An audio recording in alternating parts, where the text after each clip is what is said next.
Welcome back to the channel, everybody. Appreciate you jumping on. Do me a favor, hit that like and subscribe button. It certainly does help the channel. The US is about to start a sovereign fund like many other countries have.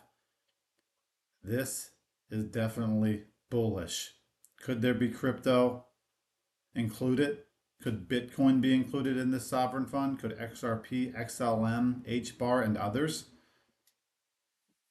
Well, stick around to learn more about that. Let's take a look at pricing first.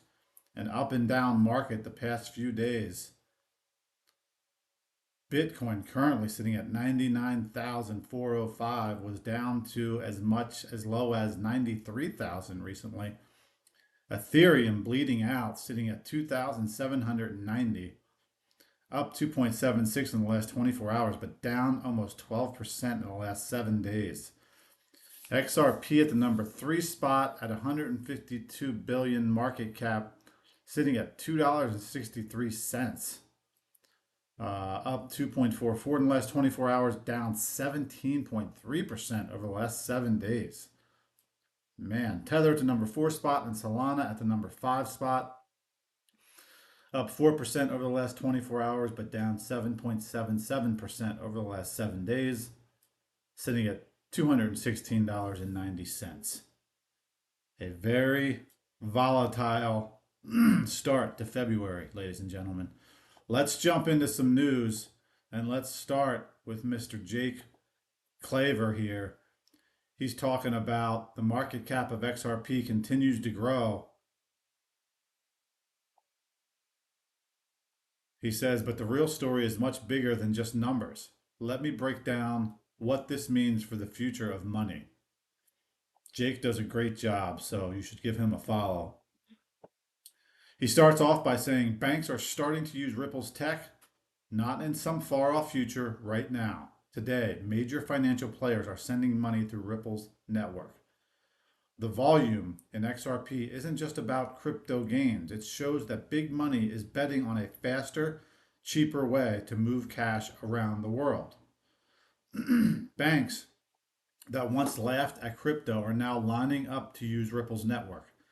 The same banks that said blockchain was a fad. Funny how things change. This isn't just about making rich people richer. It's about giving everyone better access to their money. Making financial services work for you, not against you. Smart money is moving early.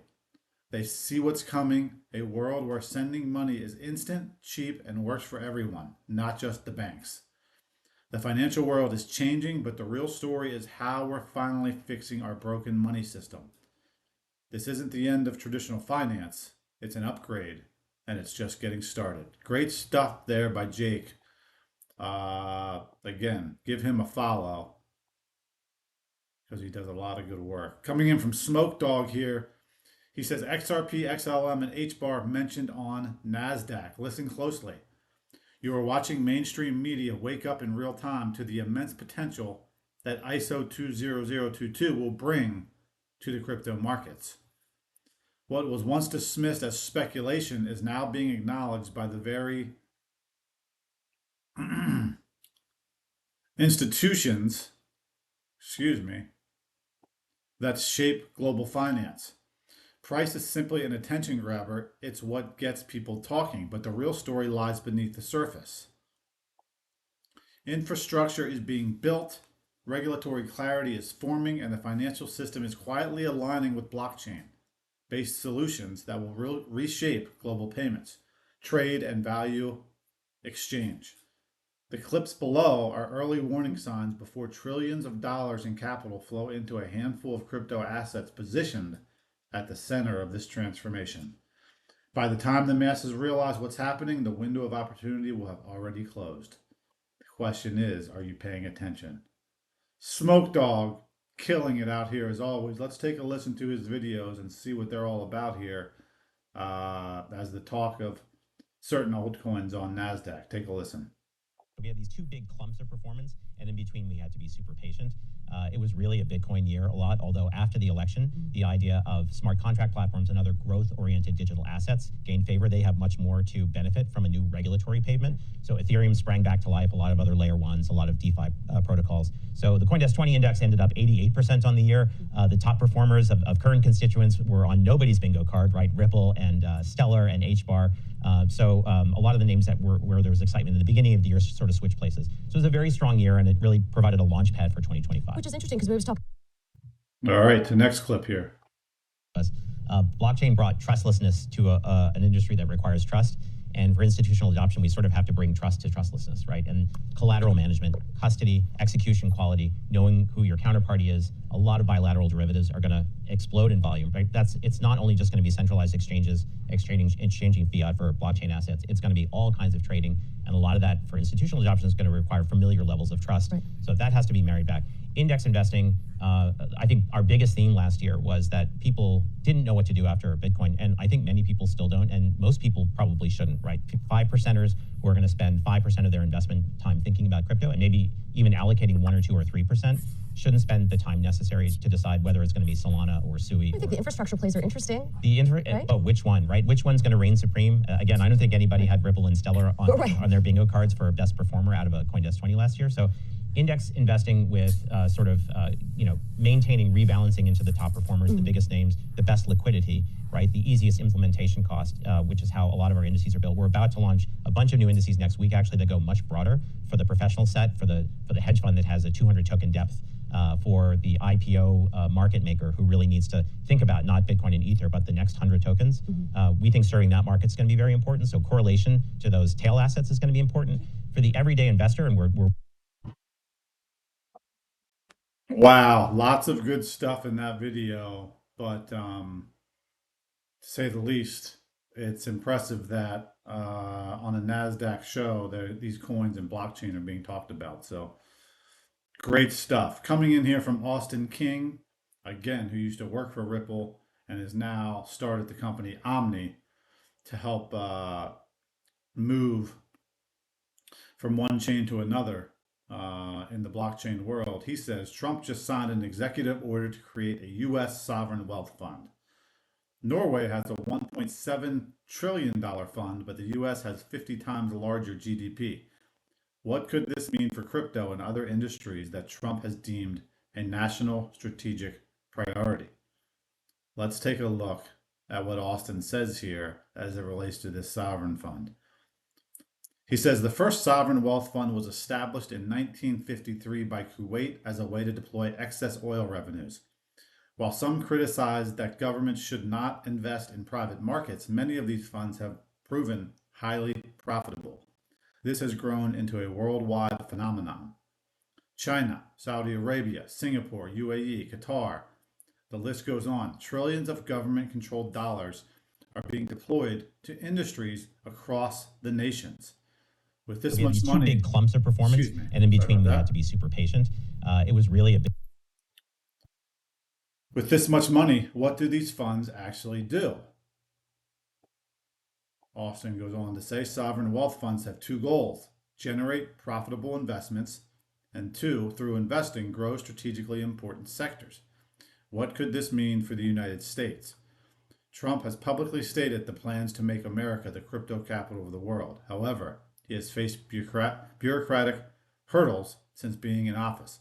Many are missing that in reality, Trump is pulling a clever political maneuver.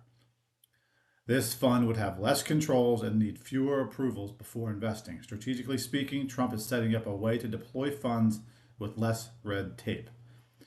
It's possible that fund could invest in Bitcoin, XRP, Solana, and other cryptos made in America. I am the co-founder of Omni, FDN, and I live in New York City. I'll continue to release analysis on U.S. policy updates, especially as it relates to the crypto industry. Follow me here if you're looking to get strategic breakdowns you won't see in the news at OXASK. That's where you can find Mr. Austin King. Great job from Austin as always. Bitcoin. Let's move on to Ed Rag Crypto saying, breaking news, the U.S. Treasury Secretary Scott Bessent emphasizes that the foundational principle of cryptocurrency is the potential for freedom, signaling that crypto economy is poised for long-term viability. This statement reflects year a lot, a although positive after the outlook election, the idea on the future of digital assets, including strong bullish sentiment in the market. And you're feeling bearish. And he has the smiley face there with the crying of smart funny contract tears. So good stuff from Edrag Crypto. Moving on to digital perspectives here. He is retweeting his buddy DAI, Digital Asset Investor, who says, I bought the XRP dip and will continue if there are more because of what's in front of us. He says, reminder.